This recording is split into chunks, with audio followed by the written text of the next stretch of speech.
You're watching Notepad with me, Ibrahim Sani. Very recently, Penang-based electronics manufacturing solutions company Synergens Berhad made a firm debut on the ACE market of Bursa Malaysia, emerging as one of the most traded stocks on the local bourse when it debuted.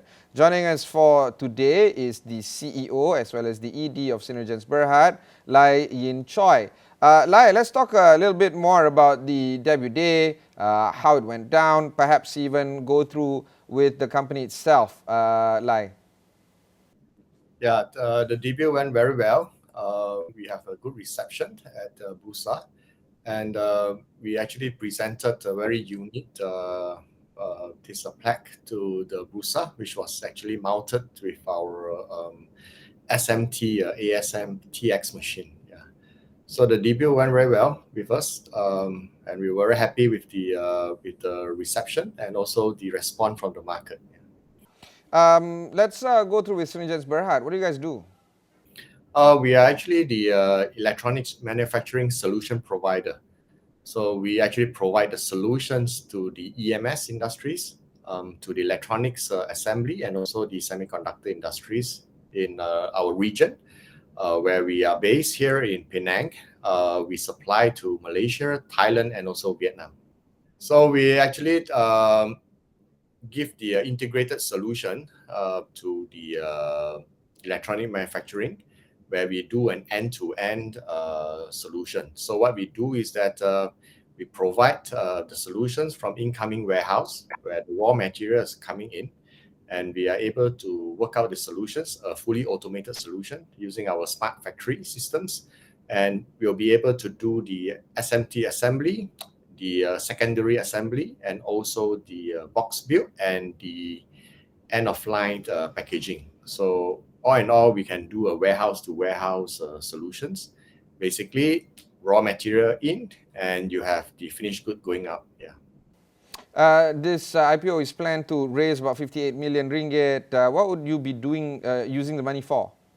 Majority of it, 36 million, we have earmarked for the expansion plan by acquiring a piece of land and also building our new factory to house the development for the smart factory solutions, which will complement the current offering from the SMT solutions that we are offering right now.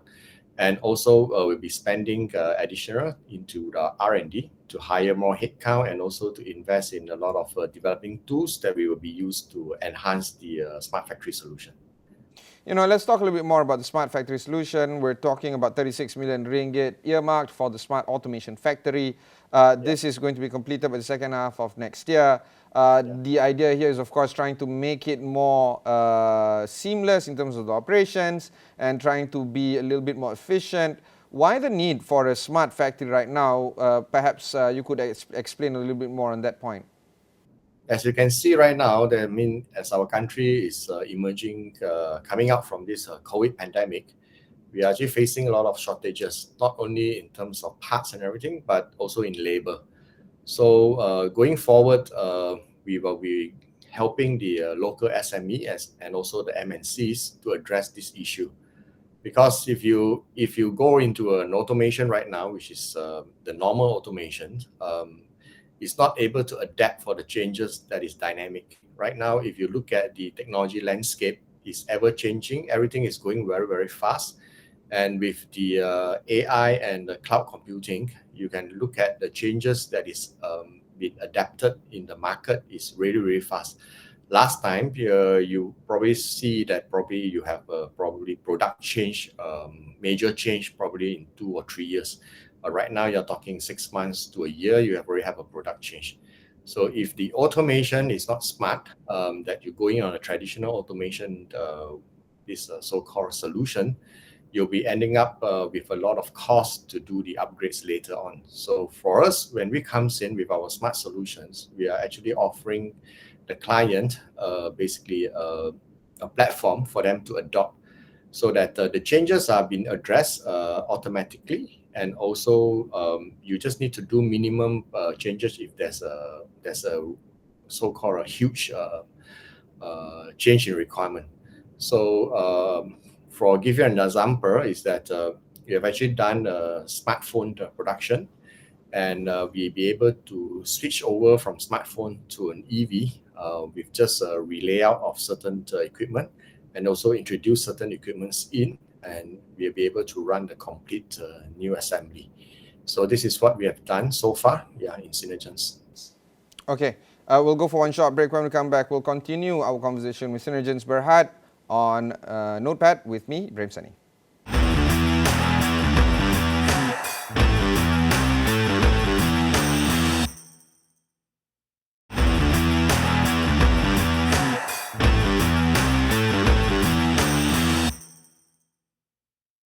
Welcome back. I have with me on the line YC Lai, the CEO and Executive Director of Synergens Berhad. They have just recently debuted on the ACE market, on Bursa Malaysia. Lai, let's talk a little bit more about the solutioning that you were talking about just now, which is on the mobile phone. Do you feel that some improvements can be done, not just in this technology, but in other sister technologies that we use every day? Talk to us through the whole progress of how you think the technology sector is going to evolve for 2022 and beyond. Currently, if you look at the landscape right now, the moving trend for this is actually the electric vehicles, whereby you need to address the power and also the battery issue that is facing in the electric vehicles right now. So if you go to a dealer right now to buy electric cars, I think the first question you will ask is that how long can the car drive with a single charge? Right now, you'll probably be getting around 300 to 400 kilometers as a normal. And with the advancement in terms of the battery tech and also the control, the power modules, we are looking at the range of probably 600 to 700 range in terms of the drive range per charge. So in order to do that, there will be a lot of new revolution technology that will be coming out.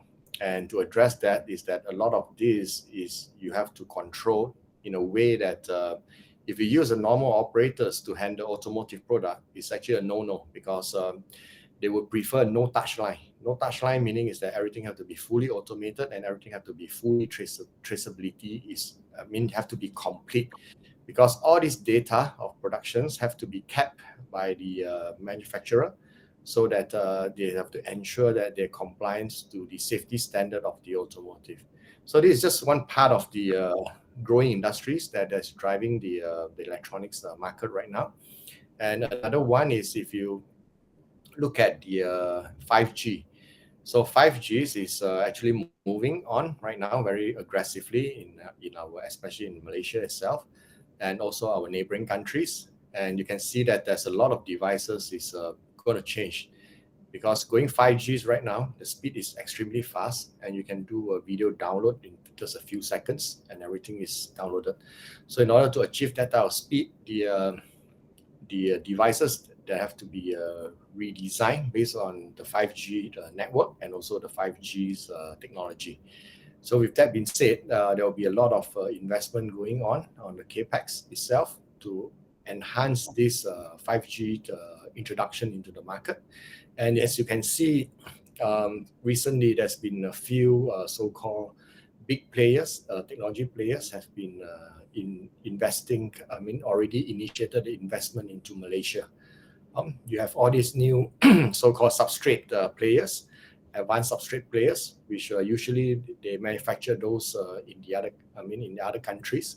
Right now, this choosing Malaysia as the investment base to start up their factories. So their factories will be commencing operational probably next year or 2 years from now. And they'll be supplying all these high-tech modules that uses the SMT process. And they will use this advanced module to become intelligent chips. So these intelligent chips will then be mounted onto the PCBA, and they will be using it to power a lot of modules, especially the IoTs and all these mobile gadgets.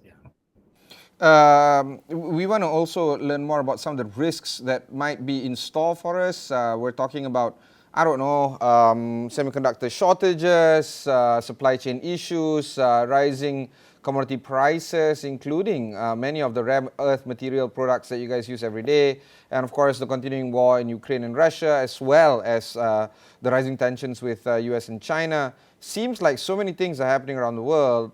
What would be some of the key risks that you're looking at right now to ensure that the growth and prospects of your business is not going to be hampered? If you look at the geopolitical situation right now, it actually demanded more of the smart factory solution, because to address the global shortages and also the labor shortages that we are facing right now, raw material shortages. So everything that you produce have to be very efficient and very optimized. Okay, just to give you one example is that if you go into a production floor, let's say in a factory, a manufacturing environment, and if you're able to know everything everything is on the production floor, every data you're able to collect from the system, then you will be ahead of the game, because having those data will ensure that your production, you know what is the shortages that you're facing, you know what is the labor that is requirement, and so-called process capability that you have right now. So if you want to produce something, you have to know what you have and what you can produce at a point of time. So I quote you one example. We have one client actually did very well during the COVID pandemic, because they have faced a lot of, they're running very high mix production, even some very small lots, which they run 50 pieces and they have to change a new model. So they were actually using the smart factory solution. And what they are able to do during the pandemic time, during the shortages, they're able to know upfront, right before the production, they will able to know upfront what can they run today without even guessing. Okay, they just need to click on their system and they'll be able to know what they're able to run. So during the pandemic, where there's a lot of shortages, so certain models that they have shortages, they plan it out so that they bring it down, so they run it later. So whatever they have, they're going to run it immediately. So that actually ensures a smooth production transition. So this enhances the so-called adaptability and the able to counter the shortfall that actually other subcontractors are having. So this basically enhances their reputation and their earnings during this pandemic. And for going forward to address all these shortages and material shortages, if you are able to control all this with very high yield, you'll be able to produce more with less, right? So this less wastages means you will have an improved bottom line. So this is what our expertise are in the market that we're actually helping our clients. Yeah. Okay, we'll go for one more short break. When we come back, we'll conclude a conversation with Synergens Berhad.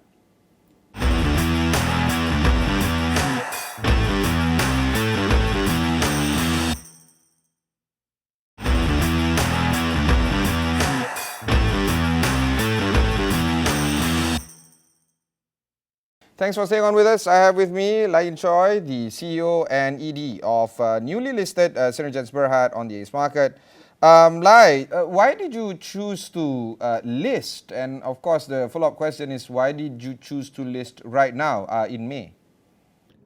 Because actually we didn't plan like a few years ahead. We actually planned it last year during the pandemic time frame. So what brings us to IPO is actually to fund our expansion. And the reason why we are doing this expansion here is because over the years, we've been doing a lot of big projects with a lot of clients. And we are actually quite comfortable on where we are. And during this pandemic timeframe, where we find that it's actually something with our vast experience, we'll be able to help the country. So we were looking at a lot of these SME, a lot of these small local players that actually have a lot of difficulty going through this pandemic because of the social distancing, because of the labor shortage, because of the parts shortages. They are unable to cope up with all these changes coming at a single time, you see.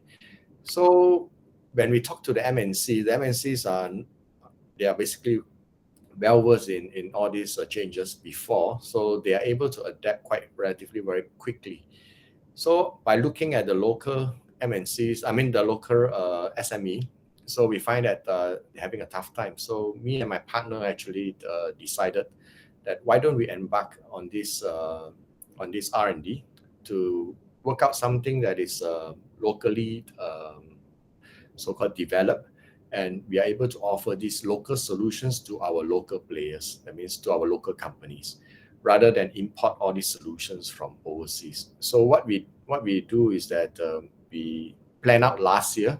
It was early last year, and we decided that to raise the funds to set up this new operation, entirely new operation, and also the R&D, so that we can venture into all this development, that we can able to localize it and be able to offer to all these local industries at a very affordable pricing, rather than getting the solution from overseas will cost them a bomb.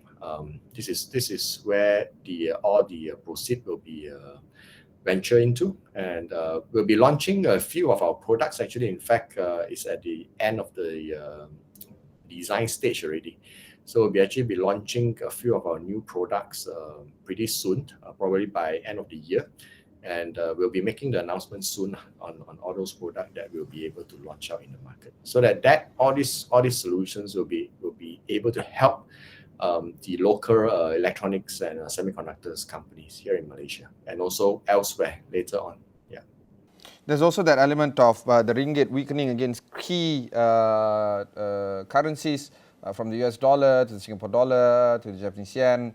The way I look at it, your explanation is that you're working closely with the local partners, closely together, improving on your solutions in terms of supply chain and development and perhaps even design. And then am I made to understand that because of your international business, you could get some FX gain right now if you intensify your international business? So isn't that great where you keep costs low because your cost is in ringgit and your revenue is in dollars?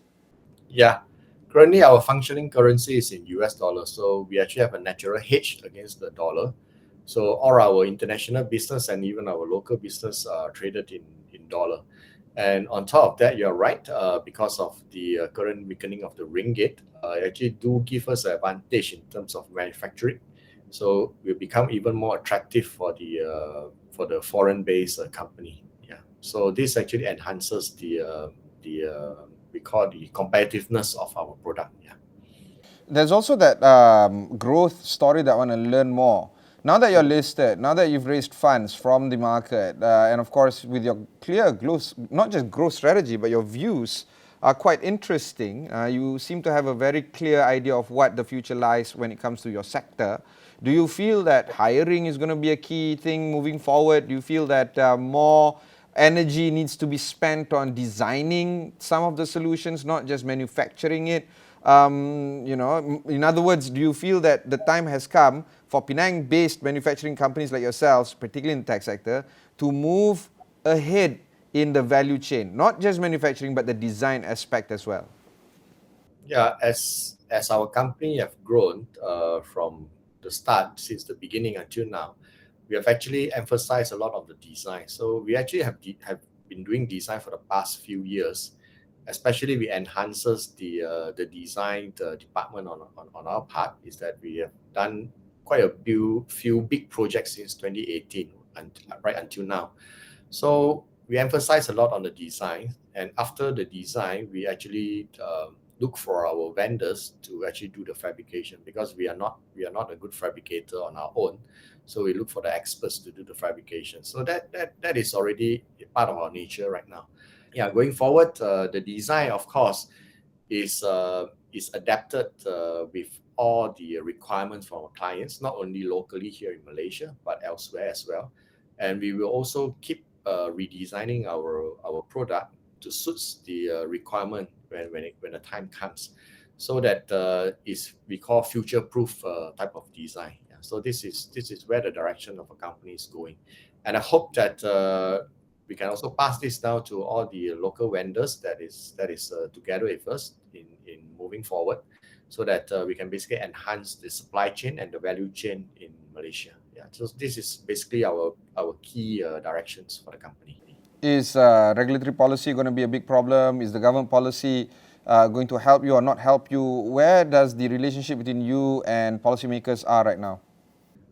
We do time to time do have a dialogue with the policymaker to show them, to show them what is the industry requirements and what is needed to go forward.